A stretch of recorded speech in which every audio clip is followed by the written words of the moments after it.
Well, welcome everybody. Today our topic is the 3 times the government can control your life if you aren't prepared. And I apologize for today. We are pre-recording this one because we are having some internet issues, but you are getting the same exact topic we were going to cover. So stick around and we're going to dig right in today. This is something that we love doing. I love doing every week. We're just pushing out new information, new education. I'm trying to get as much information out there as I can. And so I'm excited for you to be here today. Thanks for joining us. If you've ever thought that the government or, lawyers were out to get you, you're probably right. My experience, I had higher hopes for my industry when I first got into it, but as soon as I got into it, I found, wow, they really are just what the stereotypes suggest. Now, there are some good ones, there are some great ones, but they are just too few and far between. I think I have found a handful of them and brought them into Keystone Law Firm, and so we really stand to change how our industry is working because we want to protect you and your families. And I want you to be able to do that. So if that's what you're looking for, you're in the right place. My goal here with this webinar is to make sure that you don't end up as a ward of the state. It is surprisingly easy to happen, and right now there are literally thousands and thousands of people who are wards of the state in Arizona, and their families are struggling to take care of them because it costs them thousands of dollars and it costs them years of their life, and it's just a nightmare. And I don't want that to happen to you, especially when it happens on accident. So that's my first goal. My second goal is that you know how to do that. And I honestly, truly believe after doing this for hundreds and hundreds and hundreds of families, probably more like thousands of families, that the only way to do this is with an automated trust through our trust care program. So we're going to talk about that. Now, what I can't do today, unfortunately, I can't give legal advice. Everyone has to agree that this is not legal advice. This is just general information of an educational nature. I apologize that we have to give that legal disclaimer. But just like you are here to protect your family, everything that, I'm going to protect my family, right? I mean, I don't want to end up somebody taking action with what you're doing, what you're hearing today, but it being the wrong thing. So please, if you need specific questions answered, make sure you come and have a one-on-one appointment with us. Like I said, I am here to protect my family. I'm here to protect your family too, and that's why I'm glad you're here. What you're going to learn is going to do that. Just a little bit about me. Our firm is Keystone Law Firm, and we care about our clients, the whole aspect of how you protect your families from every major phase of life. Right now, I'm in the phase of life where I've got these beautiful young kids, and we work mostly with clients who are retirees or empty nesters, and then a lot of times with their parents who are in that last stage of life, that legacy and care stage. What the reality that we deal with oftentimes, unfortunately, is that we are called in to help during an emergency. And what that looks like is it's a very stressful time. It's a very stressful event. The family is usually dealing with, medical, hospital, doctors, insurance, and there's a whole lot there to deal with already. But then on top of that, they are having to go to court. They're having to go to court to just get legal permission to take care of and make decisions for their family member, either a spouse, a husband, a wife, a child, a parent. And so these things, they just happen in a moment. A gal I was talking with last week, she's in her 50s. Her brother's wife, who's in her 40s, just dropped over dead from a heart attack. And, no indicators, no signs. She wasn't unhealthy. And these things, they just happen. They just happen when we least expect it. I mean, in Arizona alone, our statistics show that 3 people every single day die in car accidents just in Arizona. I mean, maybe that number probably has gone down since coronavirus, right, with less people on the roads. Thank God. But the average is 3 people every day. These are people who are just driving to work. They're driving to the grocery store. They're going to a friend's house, and bam! I mean, it's over, and there's no time to prepare. We just don't know when this life is going to come to an end. None of us have a crystal ball. The few times where somebody has that clarity, it's because the doctor has given them the bad news of you've got a couple of weeks to live. And in that moment, yeah, things get clear and things are, it's you got to put stuff in place. But if you don't do it before you get that emergency, this is what happens. We had, this is one of the calls we got. This was actually quite a number of years ago. The wife called us. Her husband had been diagnosed with dementia, and they had set up right away, right after the diagnosis, they set up their will, their trust, their power of attorney, all their healthcare directives. And while the dementia was still very early, in the early stages, and then time went by, right? Life went on. And he was actually about, I think, in his late 50s when that happened. And by the time his health declined to the point where she really had to step in and start taking care of things, then the power of attorney and their trust were rejected, were completely rejected when she needed them, when she needed to use them. And what that meant was their bank accounts, their investments, their savings were frozen. And her investment advisor said, well, then you have to go get a conservatorship. And she was like, what's that? And he said, I don't know, call Francisco. And so called me, and it ended up, what that means is that's a lifetime in the court system. That's how he became a ward of the state. Basically what that meant was your legal documents were too old, they weren't implemented correctly, they weren't kept up to date, and so you don't have access to the money. The IRA just has his name. The life insurance just has his name. The medical decisions are his, and you don't have documents that are current designating you. The house is in your joint name, which means he has to sign it too if you want to sell it, but he can't sign it. All of these things were accumulating and stacking up on top of her, which meant she lost control, and now he is a ward of the state. It cost her $60-some thousand to get that process started so that she could be the one designated by the court to be his guardian, but he's now a ward. He's under the care control of the state, and she's the one who is designated by the court to take care of him, but she's got to report to the court. She's got to, report any decisions, any changes. She's got to account to the court every single year for all the money, every dollar in, every dollar out, all the bank statements. It's got to be reconciled perfectly, and that costs her over $10,000 a year. It's insane, and it's been going on now for 12 years. That's the problem, is we don't take care of our affairs and keep it up to date, and then we become wards of the state, just even in a husband and wife situation. Just to give you the flip side of how I think most families think it should happen, is like this other married couple where they had their will, their trusted power of attorney, their healthcare directives all created. They joined the trust care program, and with that, the big difference is that we require an annual check-in. We just do. I've found that if we do that once a year and we reaffirm, like, yep, things are good, we actually go through a 31-point checklist. It's a big, long checklist. It's just a quick phone call. Right now we're doing a lot of everything virtual by phone or video. Usually we would do them in the office, but we require that once a year. Go through the checklist. Anything needs updated, we tweak it. Usually it's just small changes, and those are part of our annual program. And for this couple, when she later became incapacitated, they had no problem. It just went how you expect it to happen.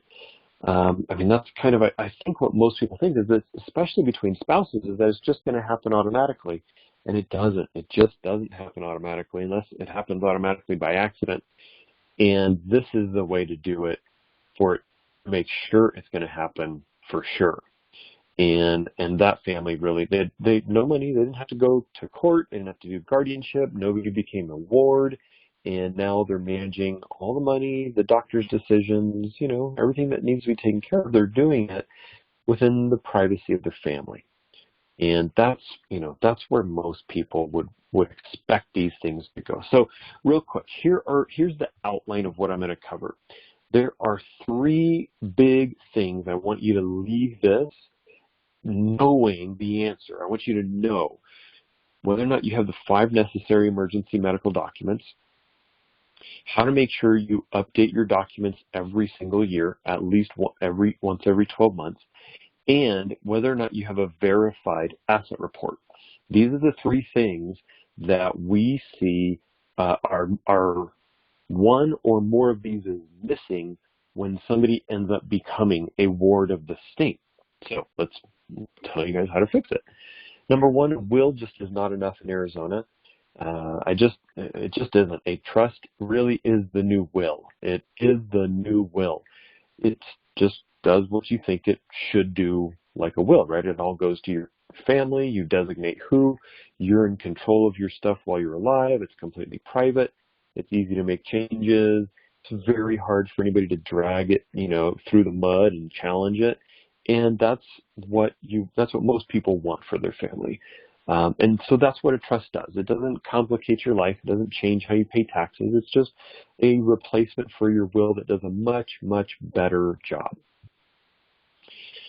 Now, just to mention it, I'm not going to go through a lot of detail about what is a living trust and all the nuances of that. I do that in some of the other web classes that we've had. So if you want to learn that in detail, check in with the other topics. You're welcome to review those on our YouTube channel and watch those so you can learn what that is. All right, number 1, do you have the 5 medical emergency documents?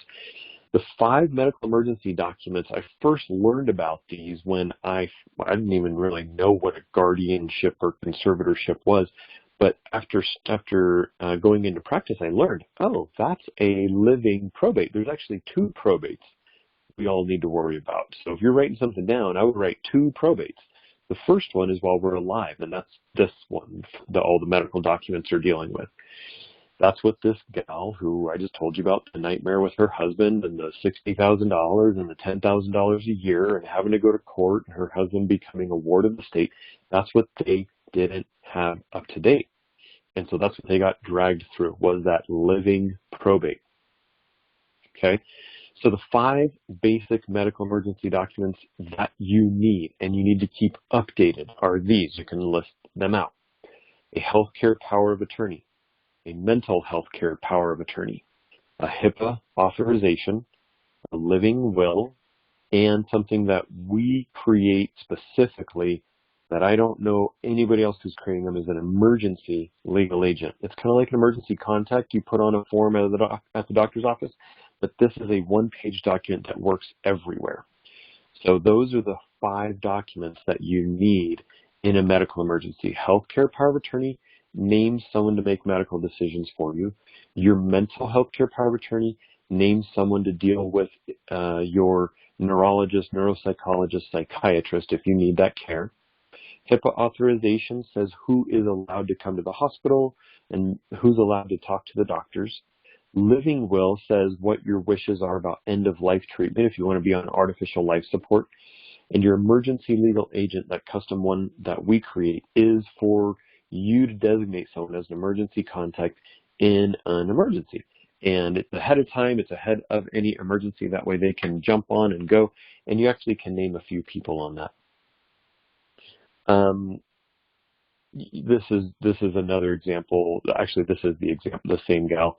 In the first 6 months of having this problem, when she had to come to hire us, it was $40,000 in probate fees in that living probate guardianship type case. It was ridiculously expensive. And then every year she's literally spending thousands of dollars to to maintain, to use accountants and bookkeepers and lawyers and the court fees. It just every single year it is thousands and thousands and thousands of dollars, and I can't even imagine how much time. And all that happened was, I mean, nothing. We didn't even know something bad happened until it was too late. You know, minding their own business, the emergency strikes, and then now they've got a lifetime in court. Just flip this, right, to protect our families, right? We've got to get our checklist done before the emergency comes. You just can't wait.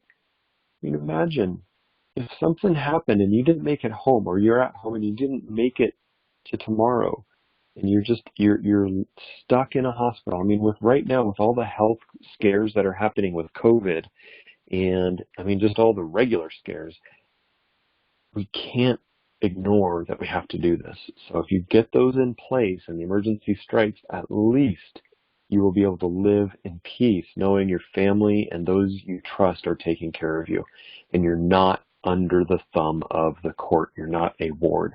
So get these 5 medical documents in place and keep them up to date. Healthcare power of attorney,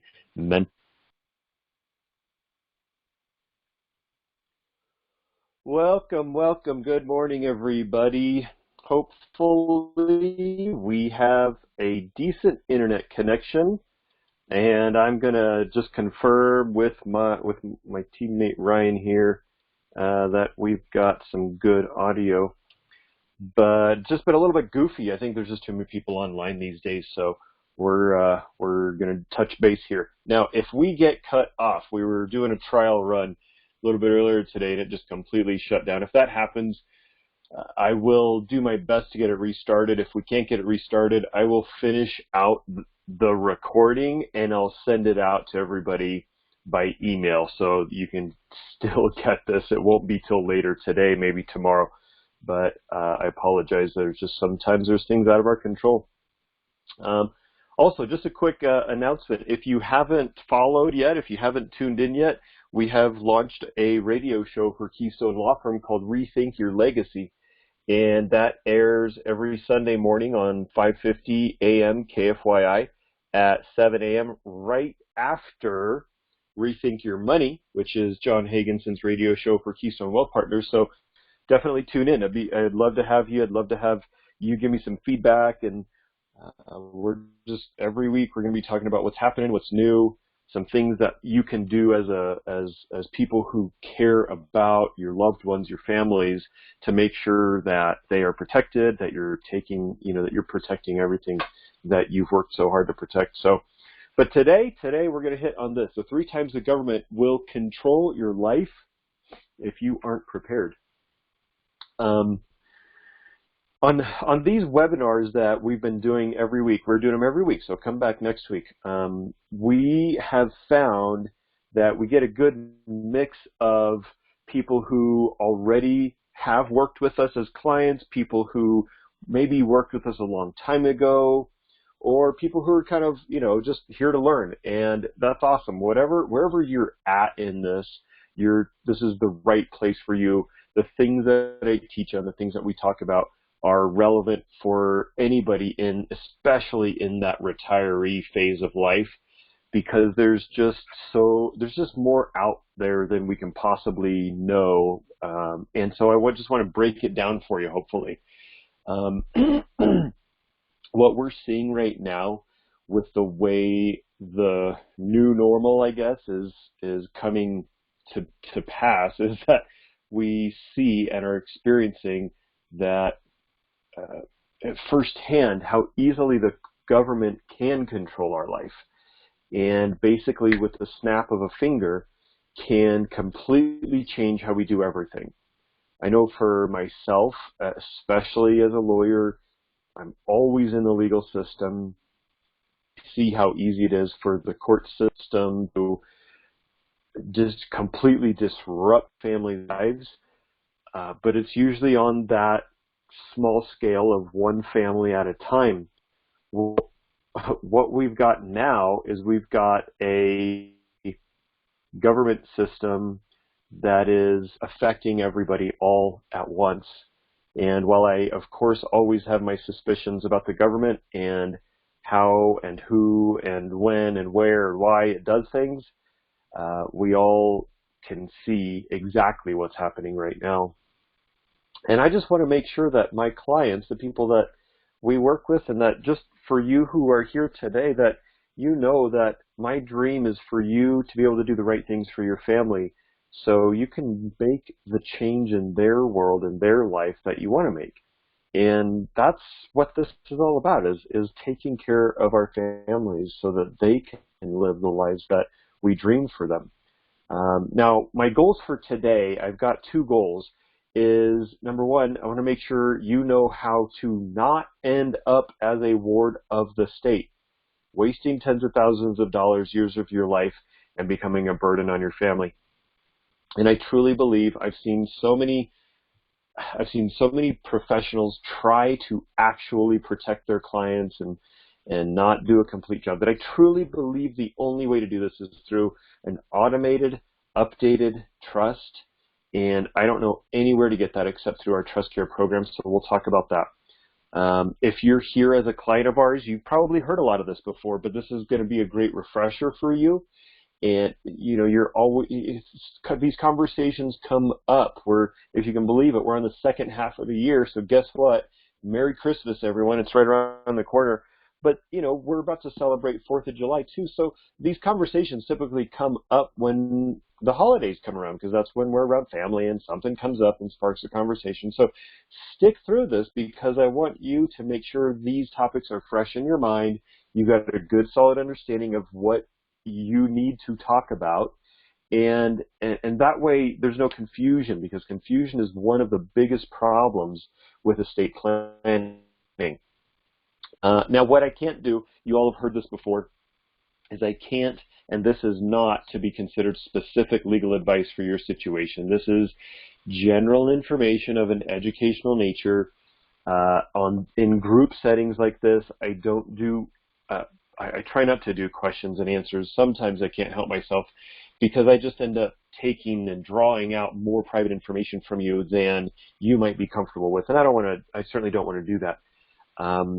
I started in this business because I wanted to make families better, stronger, and that's my family. I get that's what I'm doing for them too, and it has resulted in us being a top-ranked firm consistently year after year.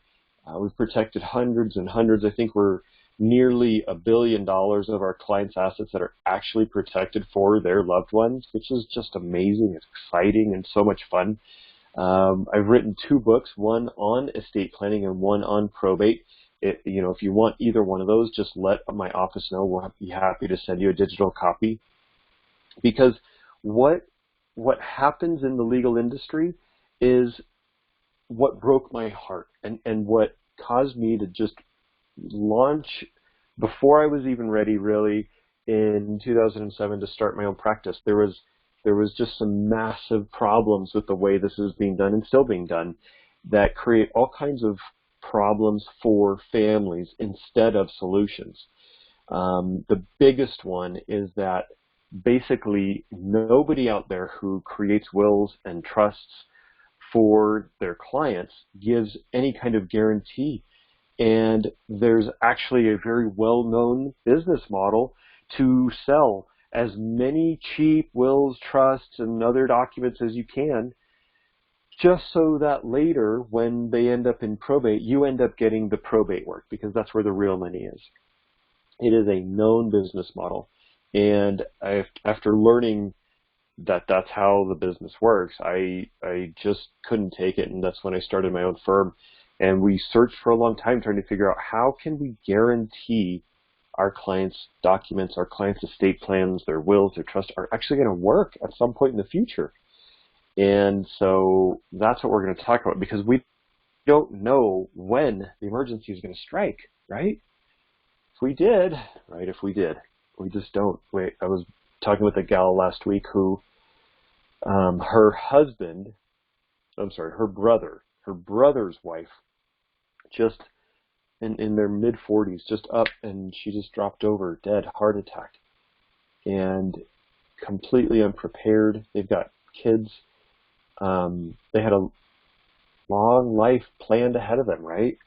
That was supposed to be the years of living out their dreams, of checking off the bucket list items, and watching their kids grow and get married and have their own kids. And it's completely, it doesn't exist anymore, that future. And not only does it not exist, but now it's a mess financially, legally, and because they weren't prepared for it. We all think we have more time, and by the number of calls we get every single day for probate, for emergency services, for, oh my gosh, they locked the accounts, they froze the investments, they aren't going to let us sell the house because whatever. The number of calls we get every single day tells me that there are too many people who are not prepared. And we have to do it ahead of time. We have to do it when there's not an emergency. I mean, if it were up to me, I'd buy my car insurance after the accident, right? I'd be like, sure, here's my premium. Oh, finally, I'm going to get something out of this. But you can't, right? That's just not how life works. We can't go get our physical after the medical emergency. We have to get a whole lot more after the medical emergency. And knowing that in Arizona, literally here in our state of Arizona alone, we have 3 people every single day die in a car accident, in a car wreck. They were just going to work. They were just going to the grocery store. They were picking their kids up and headed out for dinner. And boom, changed. It's no longer going to be the same. 3 people. We have almost over 1,000 people every year die in a car accident. Something we have absolute no control over. We might be the safest driver in the world, but we still can't control some massive, crazy driver going the other way. Some massive, insane, bizarre problem with our car that causes us to crash. There's just too many things that we can't control. And if we've learned anything from this coronavirus pandemic, it's that we can't control everything. We can't. So we have to do what we can to take control of the pieces in our life that we can control. There are some pieces, and we have to, as people who say we care about our loved ones, we care about our families, we better do something about it. And is it hard? Yeah. Is it uncomfortable? Yeah. Nobody wants to talk about this. Well, I'm the guy who has to talk about it, and we make it as comfortable as possible. If you've worked with us, we make it as comfortable as possible to work with you. That first story I told you about was this husband and wife, and he became a ward of the state in his 60s when his dementia got to the point where he could no longer make decisions. The doctor said, to the wife, you've got to take control of things. You've got to get his name off of the bank accounts and the investment accounts because he's too easy to take advantage of. And as she started doing that, she comes to find out from banks and financial institutions and the advisor and the real estate agent that, these documents are 10 years old. This is not going to work, and you guys didn't even implement your trust right. Who did this for you? And so by that point, it's too late. It's too late. You become a prisoner stuck in your own life. You can't sell anything. You can't cash in investments. You can't transfer money. And that's when she got referred to me and said, hey, what the heck do I do? And that's the first time somebody can become a ward of the state, is when your money gets frozen because of some type of incapacity. When that happens, the only way to get it unfrozen is to go to court and get permission from the court and to say, Judge, please beg. And that's a ridiculously long and expensive process. Nobody would choose to go through that. this particular client, they were, about average. That first year, they spent over $60,000 in legal fees to go through that living probate process so that she could get permission from the court to go to the bank and say, please let me have this money. Now, the money that was in a joint account, right, they had a checking and I think a couple savings that were joint. She could still get to those, thank goodness. But their life savings, most of it was in his retirement. Well, retirement accounts are only in the name of one person. They're not held jointly, and the beneficiary doesn't trigger until he dies. So it's no good. So literally she had to get court permission to go back to the financial advisor to be able to take money out of the bank, out of the investment accounts. And now she's stuck, and he's a ward of the state. She's stuck literally having to spend $10,000 a year on legal fees and court fees to stay in compliance so that she can still have the authority to do that. And this is a normal family, as normal as it can be, where there's, they had been married 30 years at the time, they had 2 kids. It was nothing unusual. And there it is, she couldn't access their life savings to take care of him. And that started 12 years ago. She's been doing this court work for 12 years. Now, I don't want you guys to have to do that. This is an example of somebody who did it correctly, right? This couple, they set up their plan, their will, their trust, powers of attorneys, all the documents that they needed. They got all those put together, but they kept them up to date. Like I said, it's a once-a-year check-in. Go through the checklist, which I'll tell you guys what's on the checklist here in a couple minutes. And you go through, make sure everything's up to date, everything's up to date, everything's up to date. You just have to do that every year, every year, every year. It's like you do your taxes every year. It's like you get your physical every year. It's like you get your blood work done every year. Can you imagine if you didn't get your blood work done every year and you're on, different medications? I'm on a few different medications. If I didn't get my blood work done every year, I'd be way off. Every year it seems like there's a small tweak to my dose on my medications. Same thing for you. You get your car checked up. You get your oil changed. These things just have to be done regularly. So these are the 3 big things that you're going to walk away with. Is do you have the 5 necessary emergency medical documents? Have you updated your documents in the last year? What the checklist is to do that? And do you have a verified asset report? Those are the 3 times that we see people get dragged down into becoming a ward of the state. Now, I'm not going to cover today what a revocable living trust is. We do that in one of the other web classes. But I'm going to start with the assumption here. I'm skipping past that so that we can get on to the other stuff. You have to have a living trust in Arizona. A will is not enough. And a trust is nice. It just takes the place of your will. It's totally private, doesn't go anywhere. It owns your stuff, but you control it all. Nobody else does while you're alive and well. It's very easy to change, but it's very hard for anybody to challenge, which is exactly sort of what you think should be the case whenever you do this stuff. The key to it is that it's kept up to date. Letting it get out of date is just as bad as not having one. All right, so what are the 5 necessary emergency medical documents? They kick in when there's an incapacity. Okay, an incapacity in Arizona is defined as when you can no longer make reasonable decisions regarding your person, yourself, or your finances. When you can no longer make a reasonable decision. Well, what's that? We don't want to get into a fight about what that definition means. We just want it to be very clear that you have designated who can do that for you. You trust them. You believe they're not going to abuse that authority. And we don't want to get into messing around what the specific definition of it is, because if you trust them, it's okay. You'll let them make the decision. But the 5 documents that you need: number 1, a healthcare power of attorney. That's what names someone to make medical decisions for you. Number 2, a mental health care power of attorney. That's what names someone to make decisions for you with regard to a neurologist, a neuropsychologist, a psychiatrist, if you have any kind of brain disorder.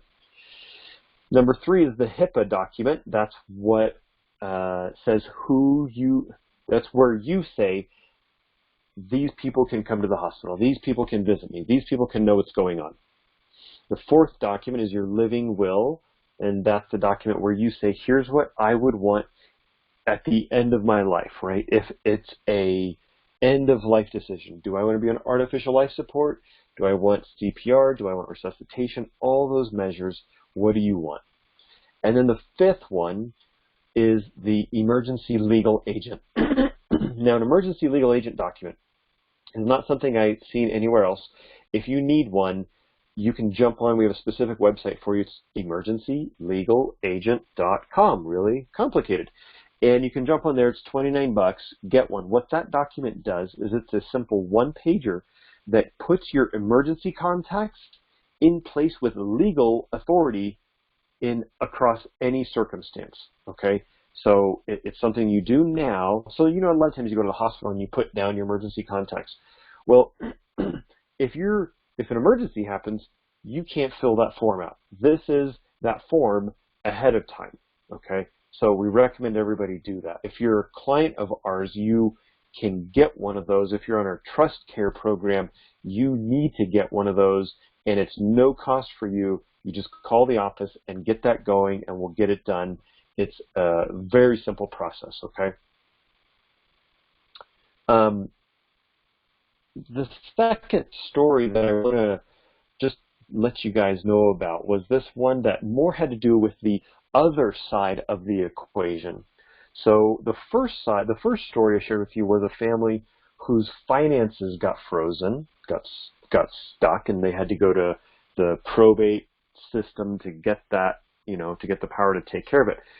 The second side of it is when there's a medical emergency and the family is stuck and they can't make medical decisions. That's what happened here. They, and this was, again, it was a married couple. They'd been married for a long, long time. They had two daughters. One of the daughters, they all got along really well, but for some reason, one of the daughters kind of swooped in during Dad's emergency and started to kind of make decisions and exclude Mom and exclude the other sister. We're not really sure why. Everybody seems to think, well, it's just because she thinks she knows best. And it actually kind of came to a head where, wait a minute, you're not the decision maker, Mom is, and that's what the other sister is saying, and that's what Mom is saying, but the quote unquote bad sister is like, no, you guys don't know what you're doing, I'm doing this, I'm taking care. And she actually ended up moving her father from where they lived in Tucson up to Chandler, and that's how we ended up getting involved. And this ended up going to court. It ended up becoming basically a battle between the wife, the mom, and one of her daughters, because she just wouldn't let go. She wouldn't let Mom come visit. Mom was elderly and needed help to come visit, and she wouldn't help. There was a time period where she wouldn't even tell them where Dad was. And so we had to get involved. We had to get the court involved. This is called a guardianship. And because Mom and Dad didn't have medical emergency documents in place, nobody really knew who had authority and who didn't. And so it was just daughter, pushing things forward, who took it all over. And so you don't want that to happen. Now, he is a ward of the state. Mom did end up with the right to make those decisions, but it's now all being overseen by the court. They spent thousands and thousands of dollars on probate and legal fees, and they could have just gotten their plan together, their documents together, and kept them up to date. And then there wouldn't have been this big giant lawsuit now in their family's history. The problem isn't that people don't care. I mean, I get it. Families are busy. We're having fun. Life is going. And it's that emergency. It hits before we know it, and we don't have time. We can't fix it after that, because the only way to take care of it after that is basically a lifetime in court.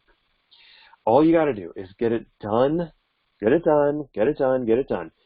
And then you can chill, right? If an emergency happens, you at least know your family can take care of business. Your loved ones can step in and manage things privately the way you would want, without the court being involved, without a judge making decisions for you, without some social worker being involved.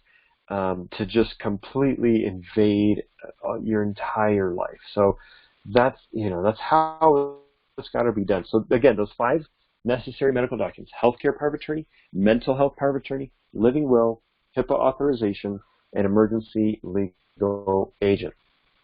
Now, switching gears a little bit, how to update your documents every 12 months. I ran into this because this was one of the first cases that I dealt with, was that gal with her husband who had dementia, and that was one of the first times I'd ever heard of this happening, where you would have a will, you'd have a trust, you'd have power of attorneys, you'd go to use them, and the banks would say, nope, we're not honoring that. And I was shocked. I was confused. I didn't draft her will or trust or power of attorney, but I could look at them and say, well, these meet the minimum criteria. They are valid. Why aren't they honoring them? And then after I dug and researched, I found out, there's no law in Arizona that requires a bank to honor them. There's no law. There's nothing happens if they don't. And so that kind of surprised me. So I thought, well, let me look and see if there's a law that says when these documents expire, like how often do they need to be signed or something. And then I found absolutely nothing, and that just is what it is. In Arizona, there is no law that says, your power of attorney expires after 2 years or 5 years or 1 year. There's no law. So I went on this giant adventure, I guess, of calling banks, and I have relationships with a lot of their legal departments and their trust departments, and asking them, hey, what's your policy then? Like, how often do you require, how recent do you need these documents to be? And I was literally sent on a wild goose chase. I got 3 different answers from 2 different answers from Schwab.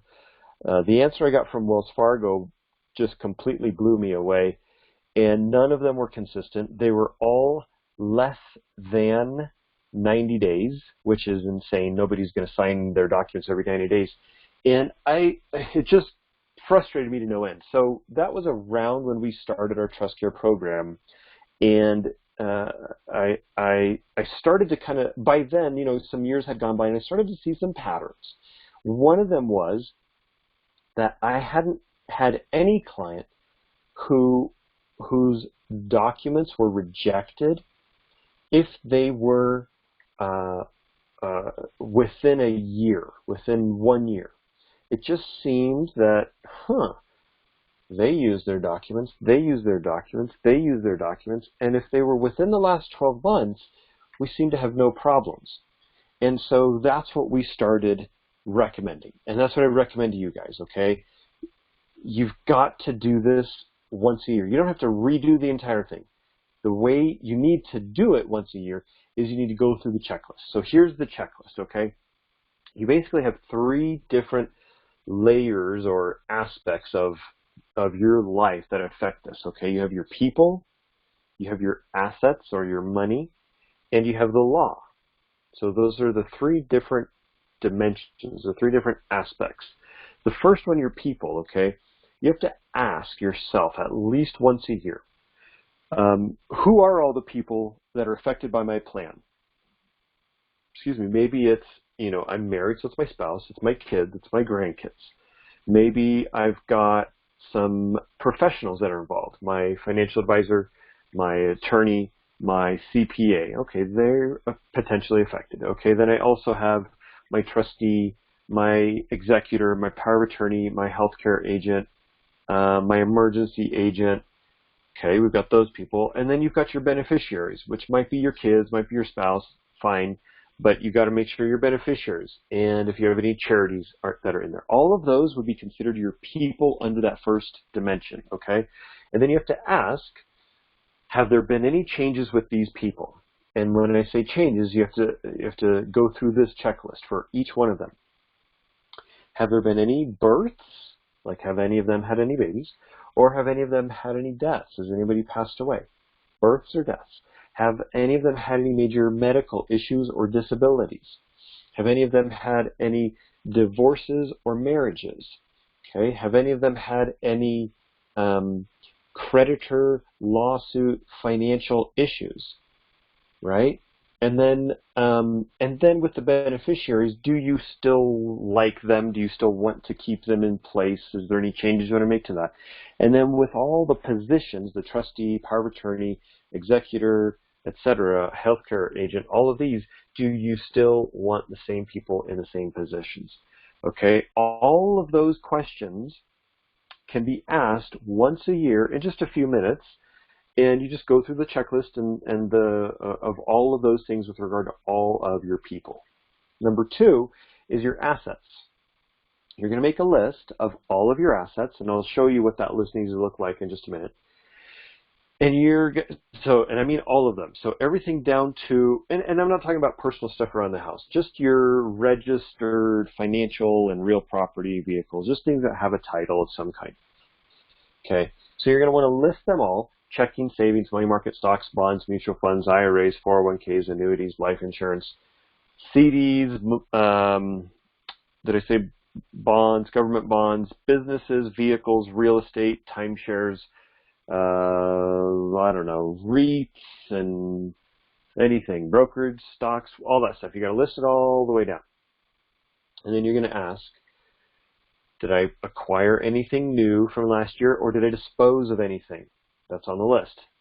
Number two, did the value of any of these things go up or down significantly? Okay.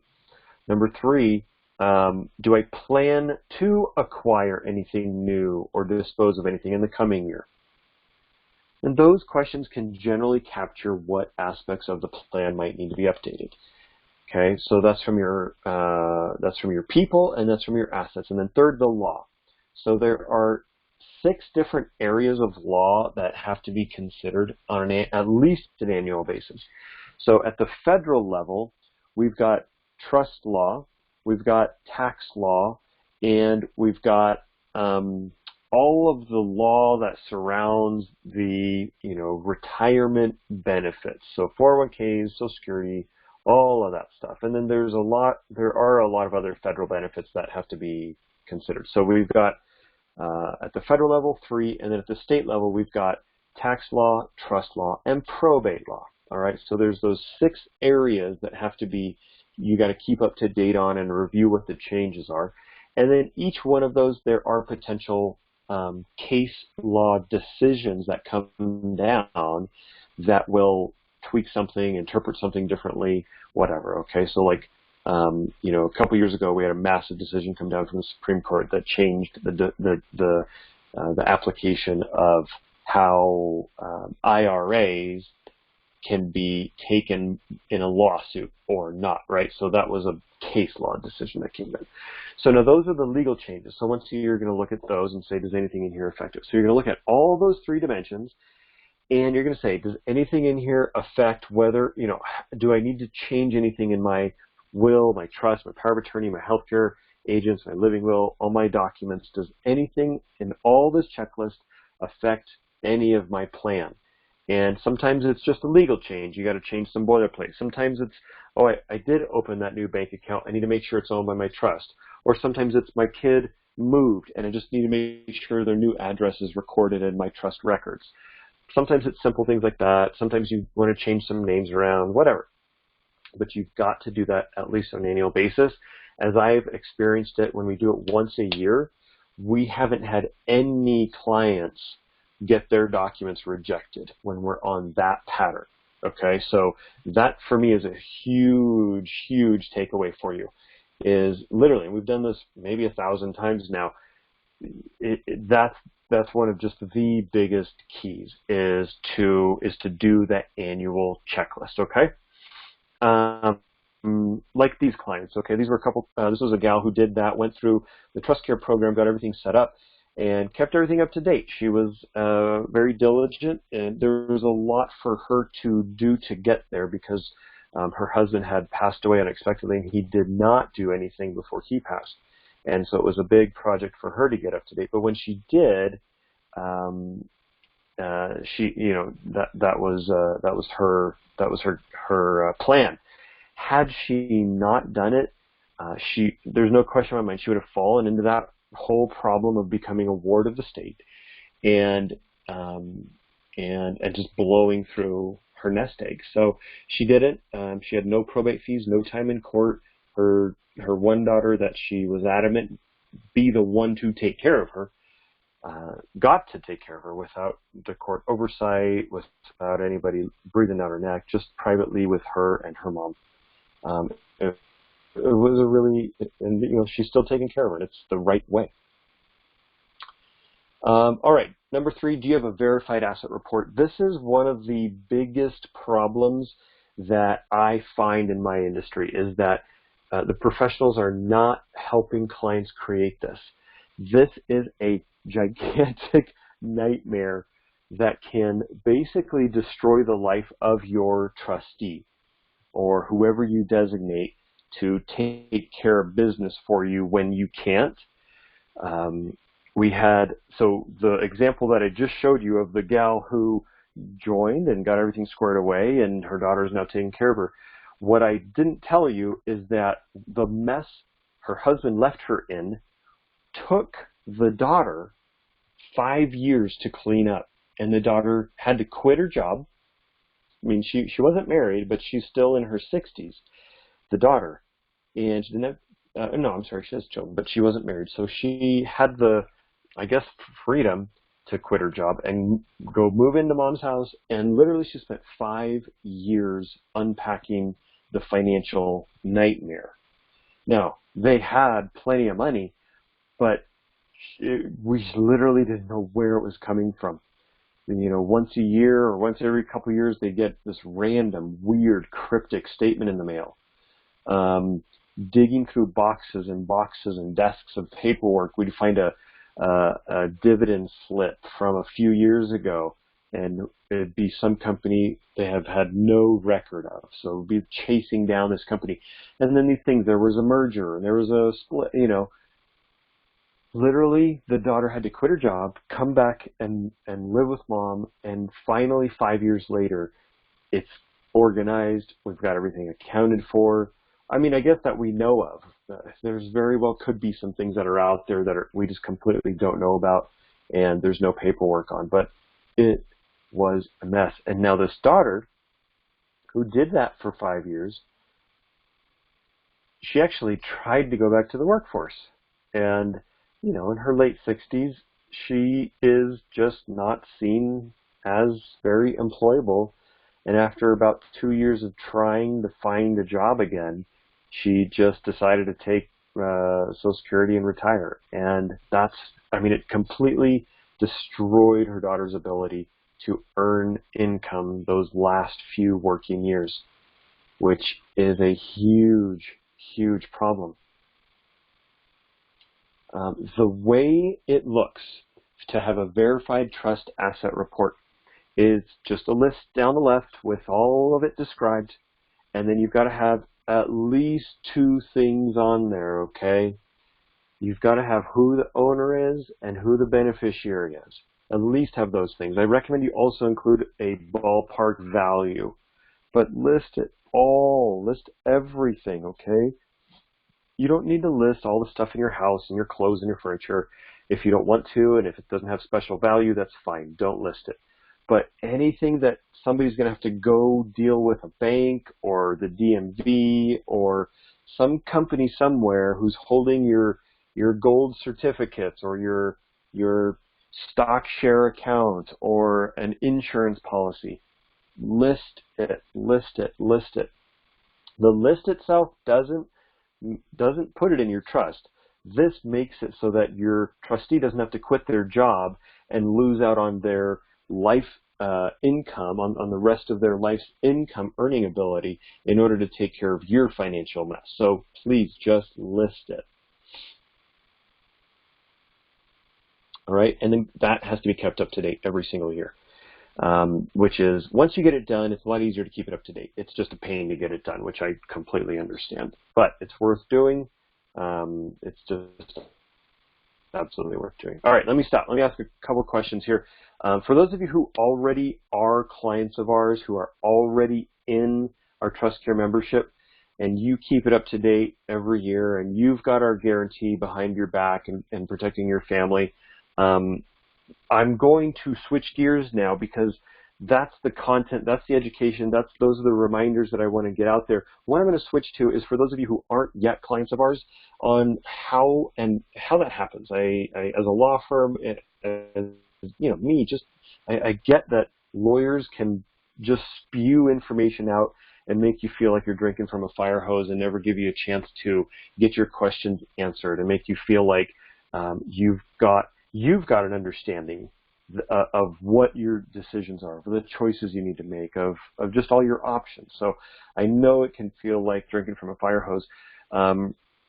So here, I want to give you the benefit of how people become clients of ours. That way, just right here, right now, there's no wondering, okay? And if it's right for you, great. If it's not, then that's fine. But go get this done somewhere. Now, our firm is built on this program of Trust Care membership. The first rule that we have, okay, is that hopefully you get this vibe from me, but you should also get this vibe from everybody on my team. We just are not a bunch of grumpy cats here. We are actually happy people. If you've ever thought that lawyers couldn't be happy, well, I hope to prove that wrong. I love living every day. I love my family. I love coming to work. I love doing what we do.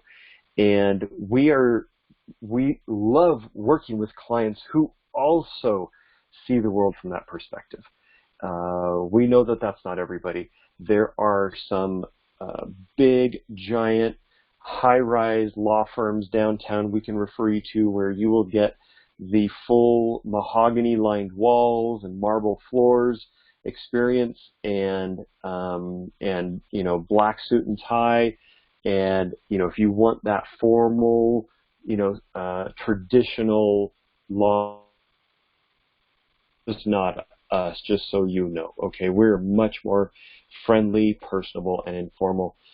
So that's a good fit for if that's you. The second thing is if you own real estate. Anybody who owns any real estate whatsoever that has equity of at least $100,000 should do this, should absolutely put together and join the Trust Care membership, because that equity is, if it's $100,000 or more, that can easily be sucked up overnight by becoming a ward of the state. And then also if you have savings, checking, money market, bank accounts, investments, IRAs, insurance, if all of that adds up to 100,000 or more, then absolutely same thing. This program will fit your financial needs and work to protect your money. Okay, so that's just some of the black and white criteria and how it happens. First, generally speaking, most people come to some kind of education like this. We used to do a lot of these in person, online, and now we do them online. And just the way the world is, right? So I'm glad you guys are figuring out the technology and jumping on and joining us. But the first step is generally public education of some type of, in a group setting. That way you can get to know me, you can kind of hear a little bit about what we do, and it'll give you a flavor of what it's going to be like to work with our team. The second thing we do is a one-on-one appointment. We generally, historically, we've been doing those all in person at our office, but now we're doing them virtually over a video call or over the phone if necessary. And so you can join us from wherever you are in Arizona and get that done. I'll describe what that appointment is and how it happens in just a second. But it's at that appointment where you don't make decisions about your plan. We're not asking you to come with all of your decisions already made. Okay, that appointment is you just come with an open mind to talk about things, okay? And then once you decide to work with us, then we dig in and we start actually building and designing your plan, and we start stacking things up. That's the third step, okay? Now, most of our, I don't know if I want to say competitors, but most of the other companies out there that do estate planning and wills and trusts, most law firms out there are going to charge by the hour, and I just recommend don't ever let someone charge you by the hour for this kind of work. To me, it's an indicator that they don't they don't know how long it's going to take them. And to me, that indicates that they haven't done enough of these to know.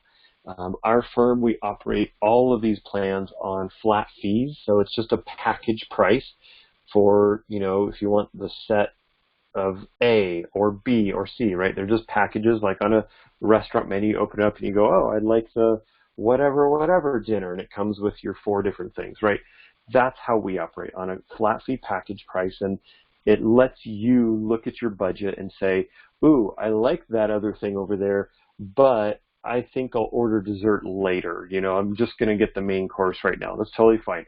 Our packages range anywhere all the way from very sophisticated asset protection, tax strategies, just kind of the higher end sophisticated plans in the $20,000 to $30,000 range. But most, all the way down to a very entry level plan is about $1,600.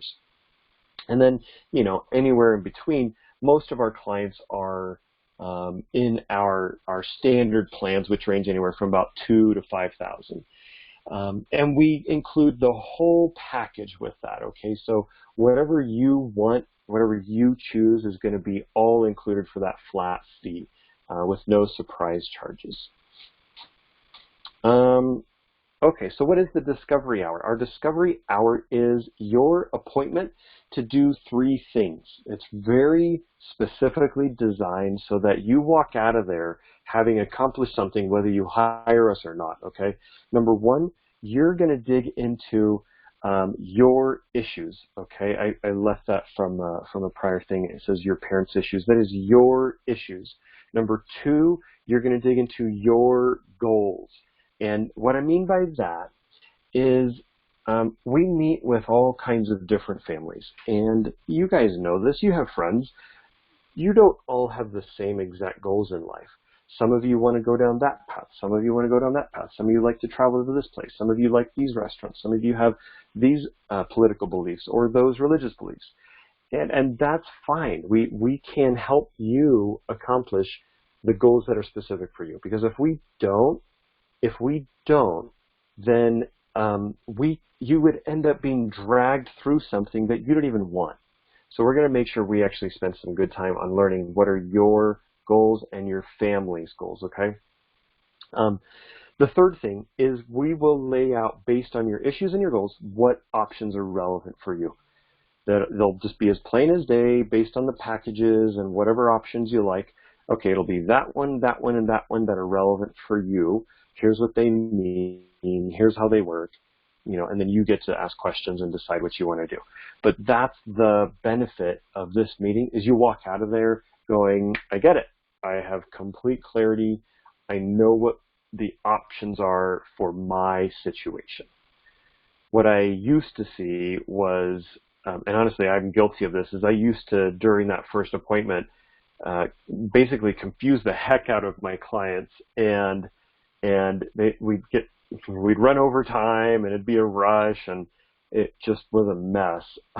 So I apologize to any of you if you experienced that from me. So we've changed the design of this appointment to really serve you and your interests, not our own. And so this appointment is designed for you to be able to have really no pressure conversation with a member of my team who's trained to do these conversations. Now, you also walk out of there with these 5 things, okay? The discovery hour itself has a big value of $500. The personal information book, that's an organizer that will get you up to speed and organized so your family at least has the information it needs. Number 3, the myths of financial security.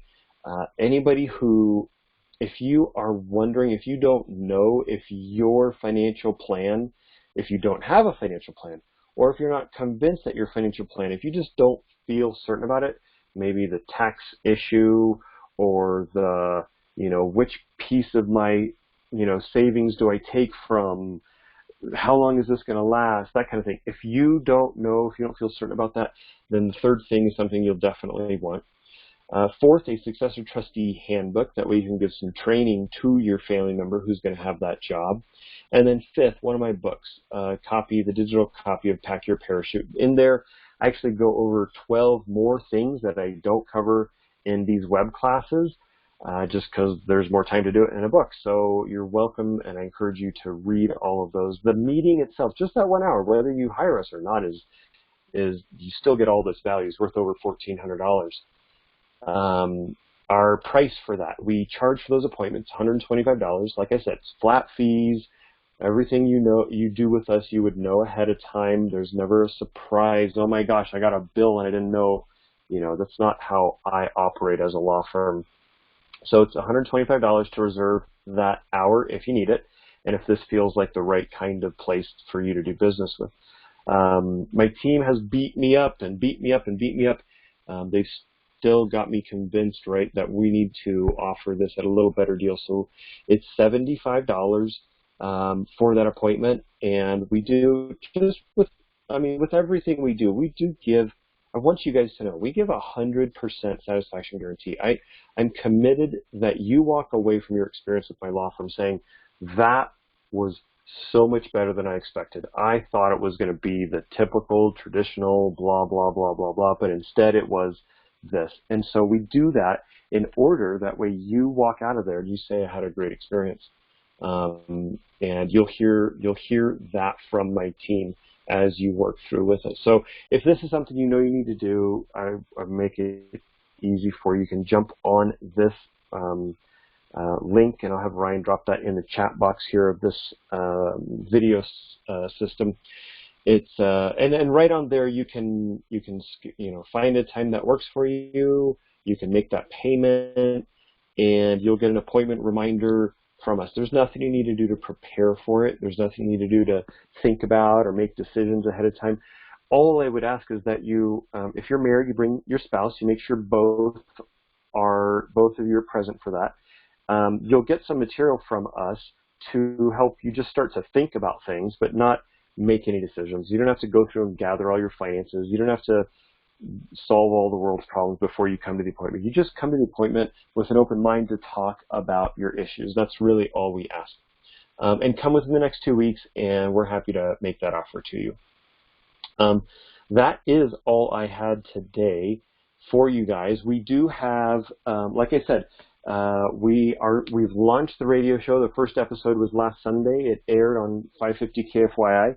There is a replay happening tonight on our Facebook and YouTube channels, so you can jump over and look at those and get to listen to the very first inaugural message. I actually cover some unique topics I haven't really shared before about my personal story, so I encourage you to check those out. And then also, the next show will air this Sunday at 7 a.m. Check it out. And we look forward to helping you guys protect your family. Look, everybody, the world is different right now, but stay safe out there. Dig in and connect with your family, connect with your loved ones. We can't let our relationships go away just because the government has said so. We've got to continue to maintain these relationships. That's what life is all about. So God bless you guys. Have a great rest of your day, and thanks for joining me.